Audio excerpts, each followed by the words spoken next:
Hi! Welcome to the month of September. Since we did an August TBR video, I thought we should do an August wrap-up. So we could go over all the books on the list that I wanted to read and whether or not I actually read them. Let's go through the books that I did read on my TBR, and I'll try not to talk about them too long or this will be another 20-minute video. I got through For Darkness Shows the Stars. I read this one pretty quickly. This one was the one by Diana Peterfreund, and it's the kind of sci-fi futuristic persuasion adaptation. And it was really, really good. I really liked the world. I really liked Elliot. There were lots of themes of the aristocracy and like slavery almost. Not almost, like definitely. And there were some really good topics that I think she handled pretty well, and it was really good. I read, finally, Throne of Glass. We read it for book club, and I liked it okay. I think I liked it more while I was talking about it with people. I think it was the community aspect of reading it for a book club. People were talking about this when I mentioned it, that this is a trend, and I'm gonna have to go find some videos that do this comparison. But I read Grave Mercy before I read this one, and I prefer Grave Mercy in my like lady assassin books, I guess. So I don't know if I will go on with these. I might, but they're like gonna be 6 books and a prequel. That's a lot of investment when I only liked the book. Station 11 though, I would definitely read 6 more books of this. I really want Station 11 by Emily St. John Mandel to be, I think it'd be really great as a graphic novel. There's a big graphic novel component in the book, but no actual illustrations or graphics. And I think that it would, not just the graphic novel part of the book, but the entire book in general would work really well in that format.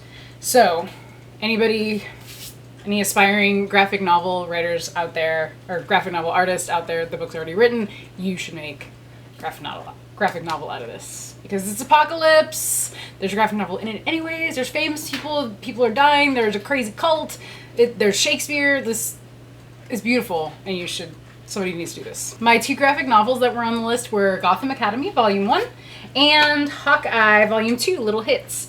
I read them both, and I loved them both. I really, really like the art in Gotham Academy, and I like the art here too, but we already know that. The whole boarding school aspect of it is really fun, and it's dark because it's Gotham, and there's a heist kind of scenario, and you guys know, I love a heist. I love disparate characters who have nothing in common and just might not even like each other, working together and using their strengths to accomplish a goal. It gets me every time. So, mysterious, there's creepy people on walls. Love it. Hawkeye, Little Hits, of course, is awesome. The first part has to do with Hurricane Sandy and how Hawkeye and Kate, the other Hawkeye, are dealing with the storm in New York. Hawkeye does my favorite things, which is talk to inanimate objects and be disappointed in them, which I want just a comic book of him saying, "Oh, coffee, no." I finished Clariel by Garth Nix. I've got the book back here, but I listened to the audiobook. And sometimes this happens, and sometimes I'm okay with it, and sometimes it still gives me an issue. The audiobook is read by a man. Clariel is a girl, like a young woman, and you only have her perspective the whole time. Now, when I started reading the Raven Boys, the Raven Cycle, I listened to those audiobooks, and they're read by Will Patton, who is a man, and the first perspective you get is Blue, and she's a girl, and that kind of turned me off at first, but I kept going, and then you get a lot of other perspectives, and Will Patton is just amazing. So even though I really liked Graham Malcolm, who read this, I was like, why? Why don't we have a girl reading this? Yes. This one's really good. I'm gonna have to come back and do another video all about Clariel. I think I want to reread it as well, just so I can work through all my thoughts, because I really liked some parts. I really was about some parts, but overall I really liked it.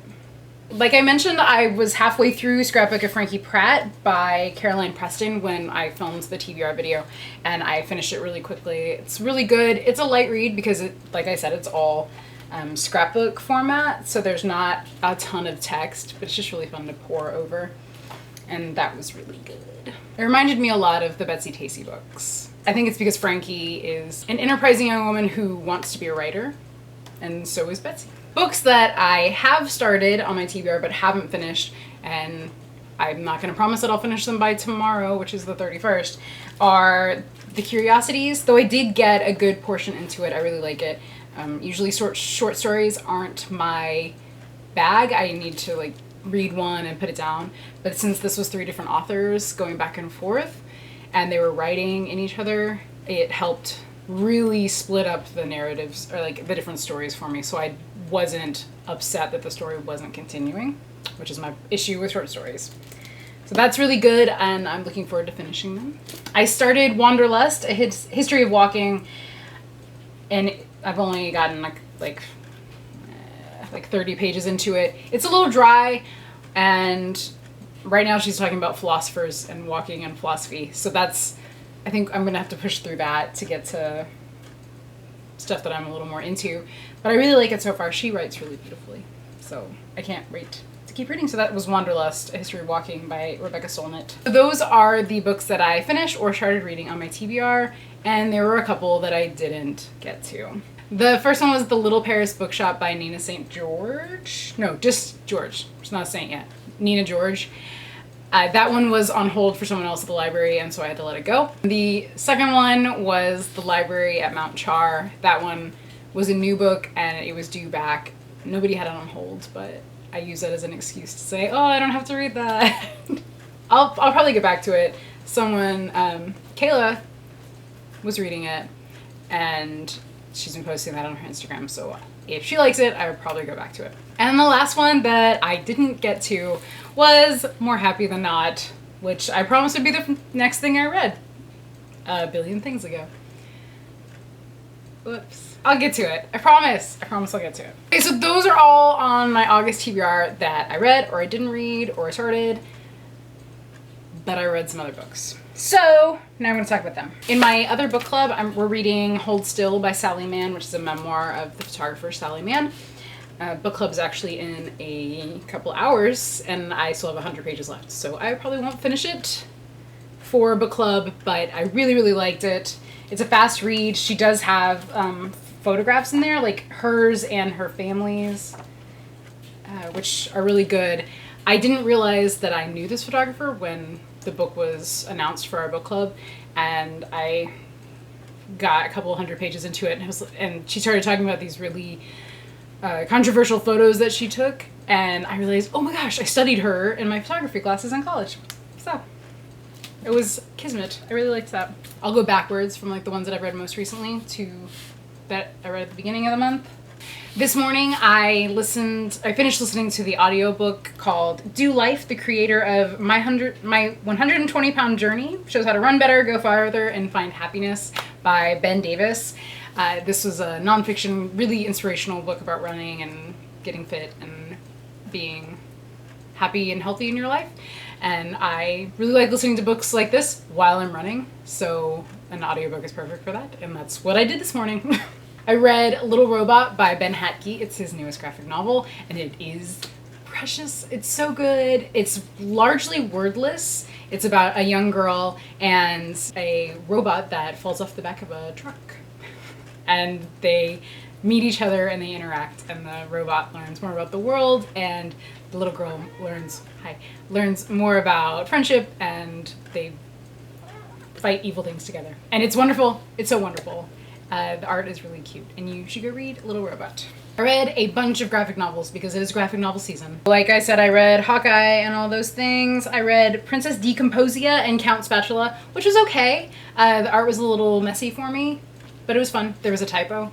I don't like typos, but that one was still fun. I read Exquisite Corpse by Penelope Begue. I guess I'm really bad at French pronunciations. It is translated from the French, I believe, and it is about a young,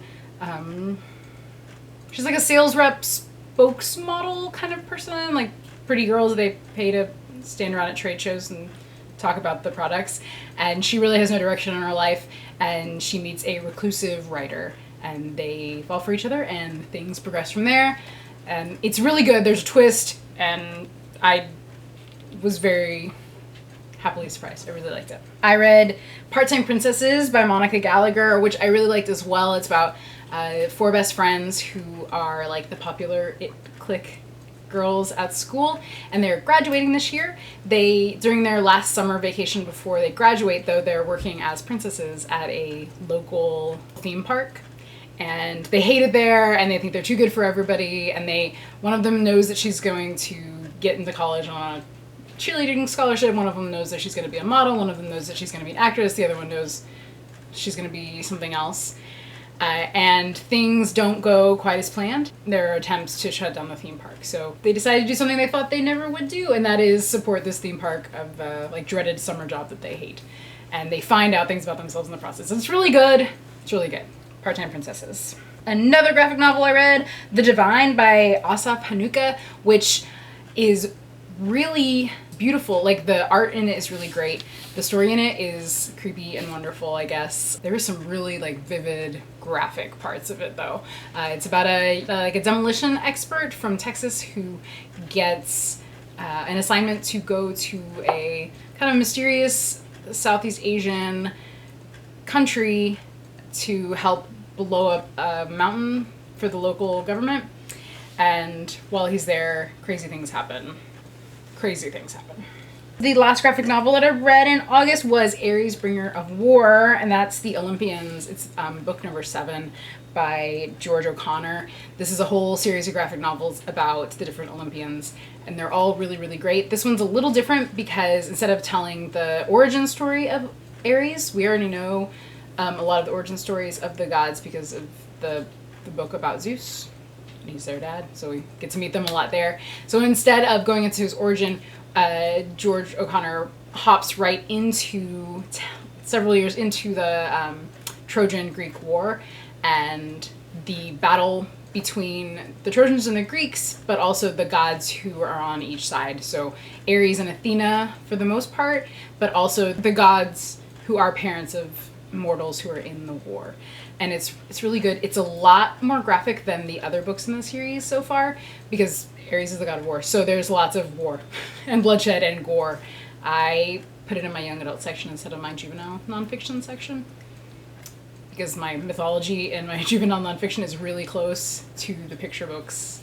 And I don't want my kids to grab it and see impaled people. That's it for the graphic novels. I finished Men Explain Things to Me, like I told you. I read a really, really good short juvenile nonfiction biography of Eleanor of Aquitaine, which is really great, and that's called World History Biographies, Eleanor of Aquitaine, the Queen Who Rode Off to Battle. That's by Ian Kramer. I really liked that. I read Charlie Mart's and Other Stories by Elmer Leonard. I'd never read any Elmer Leonard, but we finished watching Justified, which is based on a short story by him, and I've really been wanting to read him. So I read some more short stories this month, which were good, because they were all pretty different. They were kind of lost stories of him that hadn't been published before. So some of them were a little repetitive, and you can see how he was trying to find his style and his voice, I guess. I haven't read his other stuff, so I don't know.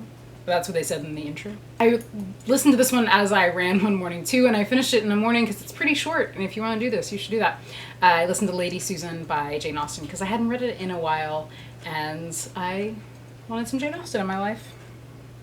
Lady Susan's great because Lady Susan is the main character, and she's kind of despicable. The whole book is told in letters, and it's great. It's really good. The last one that I read was another audiobook, and it's epic. It's called The Glass Sentence by S.E. Grove. This is the premise. A great disruption happens, and across the world there are kind of lines drawn, and different countries and different areas of the world are in different time eras. So Boston and New Occident, which is, I believe, just roughly North America, is set in the 1800s kind of, and the Central and South America are in several different ages, and then there's the New West Indies, and it's really hard to explain. So the world is split up into a bunch of different eras, and our main character, Sophie, her uncle, who she lives with because her parents have been missing for most of her life, he is a master, he's a master cartologer, which is a map maker and explorer.